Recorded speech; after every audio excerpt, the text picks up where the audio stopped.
வணக்க மக்களை, welcome to நம்ம திருச்செந்தூர். எல்லாரும் எப்படி இருக்கீங்க? நேற்று புதன்கிழமை நம்ம திருச்செந்தூர் முருகன் கோவிலில் கூட்டம் சுத்தமாக இல்லை அப்படின்னு சொல்லி வீடியோ போட்டிருந்தேன். முருகர் நினச்சிருப்பார் போல, இல்லை என் கோயிலில் கூட்டம் இல்லைங்கிற, இன்னைக்கு பாரல அப்படின்னு சொல்கிற மாதிரி இன்னைக்கு வியாழக்கிழமை சும்மா கூட்டம் அல்லோ அல்லுன்னு அள்ளுது. அதாவது குறைஞ்சது சாமி கும்பிட்றதுக்கு 3 மணி நேரமாவது ஆகலாம். அந்த அளவுக்கு பொது தரிசனத்துலையும் சரி, இல்லை 100 ரூபா டிக்கெட்லையும் சரி பக்தர்கள் கூட்டம் நிற்கிறாங்க. இன்னைக்கு மதியத்துக்கு அப்புறம் சாமி பார்க்க வர்றீங்கன்னா கூட ஒரு 4 மணிக்கு மேலே வந்தால் தான் கூட்டம் குறைஞ்சிருக்கும். அதுக்கு முன்னாடி கூட்டம் குறைய வாய்ப்பே இல்லை. இன்னைக்கே இவ்வளோ கூட்டம் இருக்காங்க. நாளைக்கு பௌர்ணமி சொல்லவா வேணும்? ஆல்ரெடி 2 பௌர்ணமிக்கு லட்சக்கணக்கான பக்தர்கள் இங்க வந்துட்டு சரியான அடிப்படை வசதிகள் கிடைக்காம ரொம்ப கஷ்டப்பட்டாங்க. நாமளும் சரி, என்ன மாதிரியான கஷ்டத்தை நீங்க எல்லாம் ஃபேஸ் பண்ணீங்க அப்படின்னு சொல்லி ஒரு வீடியோல கீழே கமெண்ட் பண்ணுங்கன்னு சொல்லியிருந்தேன். நம்ம மக்கள் கழுவி கழுவி ஊத்தி வச்சிருந்தாங்க.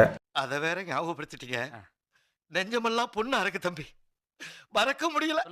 இருந்தாலும் இதுக்கெல்லாம் காரணம் என்னன்னு நான் ஆல்ரெடி வீடியோல சொல்லியிருந்தேன். கோவிலை சுத்தி ஃபுல்லா திருப்பணிகள் நடக்குது. அடிப்படை வசதிகள்லாம் குறிப்பிட்ட இடங்கள்ல மட்டும்தான் வச்சிருக்காங்க. இத்தனை லட்சம் மக்கள் மொத்தமா கூடும்போது கண்டிப்பா அது சிரமமா தான் இருக்கும். தொடர்ந்து நம்ம திருச்செந்தூர் சேனலுக்கு சப்போர்ட் பண்ணுங்க. என்றும் உங்களுடன் நான் அகிலன்.